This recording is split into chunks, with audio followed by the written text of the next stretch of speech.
کتنے خوبصورت بیٹے کو قربان کر دیا، لیکن ہماری فکر کیا ہے؟ ایک طرف پیسہ ہے، ایک طرف اللہ کا دین ہے. ہم پھر غیب سے آواز آتی ہے، بندے کس کو چنتا ہے؟ پیسے کو چنتا ہے یا اللہ کے دین کو چنتا ہے؟ اپنے آپ میں ڈوب کے سوچو، اپنے ضمیر کی عدالت میں کھڑے ہو کر خود فیصلہ کرو. اپنے من میں ڈوب کر باجا سراغ زندگی، تو اگر میرا نہیں بنتا نہ بن، اپنا تو بن. مجھے بتاؤ، جب اللہ کے دین اور پیسے کے درمیان ٹکراؤ ہوتا ہے تو ہم اہمیت کس کو دیتے ہیں؟ اللہ کے دین کو اہمیت دیتے ہیں یا چند سکوں کو اہمیت دیتے ہیں؟ اگر آپ کہیں گے کہ دین کو اہمیت دیتے ہیں تو میں آپ کو سلام کرنے کے لیے تیار ہوں، لیکن بڑی معذرت کے ساتھ آپ سب سے جھوٹ بول سکتے ہو، اپنے ضمیر سے جھوٹ نہیں بول سکتے. بتاؤ، آج دین کو کچلتے ہو کہ نہیں پیسے کے لیے؟ اسی پیسے کے لیے جھوٹ بولتے ہو. دین کچلا کہ نہیں کچلا؟ اسی پیسے کے لیے سود کے دھندے کرتے ہو. دین کچلا کہ نہیں کچلا؟ اسی پیسے کے لیے کسی کا قتل کرتے ہو. اسی پیسے کے لیے چوریاں کرتے ہو. اسی پیسے کے لیے شراب کے دھندے کرتے ہو. اسی پیسے کے لیے مسلم محلے میں نشہ بیچتے ہو. بتاؤ، جو قوم پیسے کے لیے اپنا دین کچل دے، اس کا تعلق امام حسین سے ہے یا اس کا تعلق یزید سے؟ کچھ نہ بولو، خود سوچو. اگر دین پہ قربانی دے رہے، دین پر قربانی دے رہے ہو، دین پہ سب کچھ قربان کر رہے ہو، تو قیامت کے دن امام حسین کے ساتھ اٹھنا نصیب ہوگا. اور اگر دین قربان کر رہے ہو، 200-250 روپے کی چپل بیچنے کے لیے مسلمان آج کا اللہ کی جھوٹی قسم کھاتا ہے. یہ حالات ہیں. اللہ کی جھوٹی قسم کھانے والوں، علامہ ابن حجر مکی اپنی کتاب میں لکھتے ہیں، اللہ ارشاد فرماتا ہے کہ جو میری جھوٹی قسم کھاتا ہے میں اس کی 7 نسلوں پر لعنت کرتا ہوں، اس کی 7 پشتوں پہ لعنت کرتا ہوں. آپ سے پوچھتا ہوں، کام یزید سے اور نام امام حسین کی غلامی کا؟ حسینیت کا نام کیا رکھا؟ کڑے پہننے کا نام حسینیت، ناڑے پہننے کا نام حسینیت، کلر کے کپڑے پہننے کا نام حسینیت. ارے کلر سے حسینیت کا تعلق نہیں ہے، حسینیت کا تعلق تو دل سے ہے. بتاؤ، ہم نے کون سی حسینیت کو زندہ کیا؟ کیا آج مسلمان سود کے دھندے نہیں کرتا؟ کس مسلمان کو نہیں پتا ہے کہ سود حرام ہے؟ اگر کوئی کہے کہ مجھے نہیں پتا ہے تو میں اس سے ایک سادی سی بات پوچھتا ہوں، اگر تم کو نہیں پتا ہے کہ سود حرام ہے تو پھر سود کا دھندا چھپ چھپ کے کیوں کرتے ہو؟ جب حرام نہیں سمجھتے تو چھپ چھپ کے کیوں کرتے ہو؟ چھپ چھپ کے کرنا بتا رہا ہے کہ تم بھی اس کو غلط سمجھتے ہو. اے میری قوم کے جوانوں، روٹی تو کتوں کو بھی مل جاتی ہے، دانا تو پرندوں کو بھی مل جاتا ہے، اور پیسے اور دولت تو لوگ بندر نچوا کر بھی، بندر کو نچا کر بھی کماتے ہیں اور خود ناچ کر بھی کماتے ہیں. ایک بات بتاؤں، آپ کی مسجد کا امام اتنا مالدار نہیں ہے، آپ کے علاقے کا خطیب اتنا مالدار نہیں ہے جتنا ہندوستان کے نچنیے یہ بمبئی میں بیٹھے ہوئے خان صاحب لوگ مالدار ہے. ناچ ناچ کر کے مالدار بنے. یہاں تو یہ علماء نے جتنے پیسے کبھی دیکھے نہیں ہوں گے اس سے زیادہ جو ہے وہ کہیں پر رکھ کر کے بھول چکے ہیں. وہ ناچ کر پیسے کماتے ہیں. مگر یاد رکھنا، پیسہ ہی سب کچھ نہیں ہے. اللہ اکبر.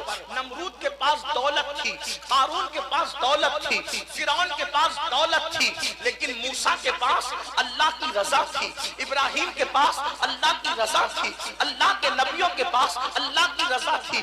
دیکھو، ان کی قبروں کا نشان بھی موجود نہیں ہے جو دولت مند کہلاتے تھے، مگر جنہوں نے اللہ کی رضا کے لیے، اللہ کے دین کے لیے قربانیاں دی، آج بھی ان کے نام زندہ ہیں، ان کے مزارات آج جو ہے وہ آباد ہیں. لوگ ان کی بارگاہ میں خراج عقیدت پیش کرتے ہیں. بتاؤ، یزید کے پاس کتنی دولت تھی، کتنا بڑا حکمراں تھا، لیکن ہے کوئی یزید کا نام لینے والا؟ ہے کوئی یزید کے نام پہ جلسہ کرنے والا؟ لوگ کہتے ہیں کہ امام حسین کا کسی نے ساتھ نہیں دیا، کسی نے ساتھ نہیں دیا، کسی نے ساتھ نہیں دیا. میں نے کہا ساتھ دینے کی بات نہیں ہے، ساتھ دینے کی بات نہیں ہے. میرے حسین کیا. واللہ اگر حسین ایک آواز لگا دیتے تو کربلا کا میدان سروں سے بھر جاتا. حسین کربلا بھرنے نہیں آتے, حسین اپنے خون سے دین کو ہرا بھرا کرنے آئے.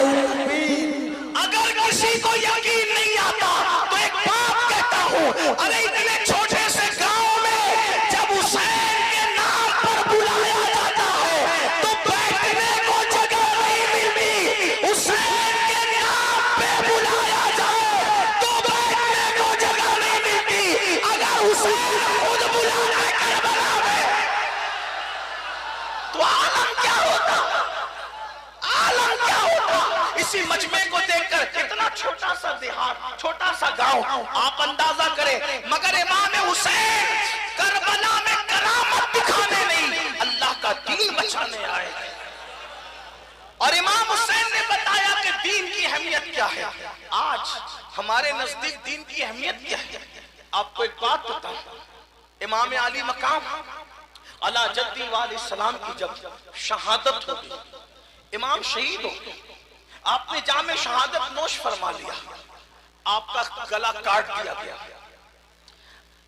آپ کے جسم کو کچلنے کے لیے 10 گھوڑے مقرر کیے گئے, آپ کے کپڑے بھی اتارے گئے اور 10 گھوڑوں کے پیر سے آپ کے جسم کو کچلا گیا. جتنی لاشیں پہلے سے پڑی ہوئی تھی ان ساری لاشوں کو اٹھا کر میدان میں لایا گیا, انہیں کاٹا گیا, سر کو نکالا گیا اور سر کاٹ کے نکال کے لاشوں پہ گھوڑے دوڑائے گئے. اور اسی پہ بس نہیں, استاد زمن علامہ حسن بریلوی یہاں تک لکھتے ہیں کہ بیویوں کے زیور تک چھینے, کان کی بالیاں تک چھینی, حتیٰ کہ ان ظالموں نے بیویوں کے دوپٹے تک چھین لیے. صدر الافاضل علامہ سید نعیم الدین مراد آبادی لکھتے ہیں, استاد زمن لکھتے ہیں, ہمارے مستند معتبر علماء لکھتے ہیں, بیویوں کے سر سے دوپٹے تک چھینے. جن کے سر کے دوپٹوں کو کبھی کسی اجنبی مرد نے نہیں دیکھا, جن کے گھر میں جبریل اجازت کے بغیر نہ آئے, اللہ اکبر, ان کے دوپٹے تک چھین لیے. سیدہ شہزادی سکینہ جس کی عمر شریف صرف 7 سال کی تھی, کتنی, صرف 7, سیدہ سکینہ کے چہرے پہ تماچے مارے. آپ غور فرمائیں, چھوٹے چھوٹے بچے یتیم ہیں, بیویاں بیوہ ہیں, کٹی پٹی لاشیں پڑی ہوئی ہیں, لاشوں پہ گھوڑے دوڑ چکے ہیں. تھوڑا تصور میں لاؤ, یہاں بیٹھنے کی بجائے تصور میں کربلا چلو اور سوچو اور غور کرو. جب اپنے شوہر کی, اپنے بھائیوں کی, اپنے بھتیجوں کی, اپنے بیٹوں کی, اپنے بھانجوں کی لاشوں پر گھوڑے دوڑتے ہوئے اور ان لاشوں کو کچلتے ہوئے ان خواتین نے دیکھا ہوگا تو ان کے دل کتنے چھلنے ہوئے ہوں گے. عورتوں کا دل تو اتنا کمزور ہوتا ہے, عورتوں کا دل تو اتنا نازک ہوتا ہے کہ عورت اگر چوہا مرا ہوا دیکھ لے تو دن بھر کھانا کھانے کی ہمت نہیں کرتی. عورتیں چپکلی مری ہوئی دیکھ لیں تو وہ ڈر جاتی ہے. محلے میں اگر کسی ایک کا ایکسیڈنٹ ہو جائے نوجوان کا تو پورا محلہ غم میں ڈوب جاتا ہے. کئی دن تک کے عورتیں گھر میں شوق مناتی ہے, بیٹا کسی کا ہے, سارا محلہ روتا ہے, سارے محلے کی آنکھ میں آنسو آتے ہیں. مسلمانوں سوچو وہ گھڑی کتنی دردناک ہوگی, اس گھڑی کا عالم کیا ہوگا, وہ کیفیت کیا ہوگی جن کے گھر میں اجازت کے بغیر جبریل امین نہیں آتے تھے. آج ان کا کوئی گھر ہی نہیں, خیمے بھی جلا دیے گئے, علی اصغر کا خیمہ بھی لوٹ لیا گیا, ان کا جھولا بھی لوٹ لیا گیا, سکینہ کی بالیاں بھی چھین لی گئی, بیویوں کے زیور بھی اتار لیے گئے, دوپٹے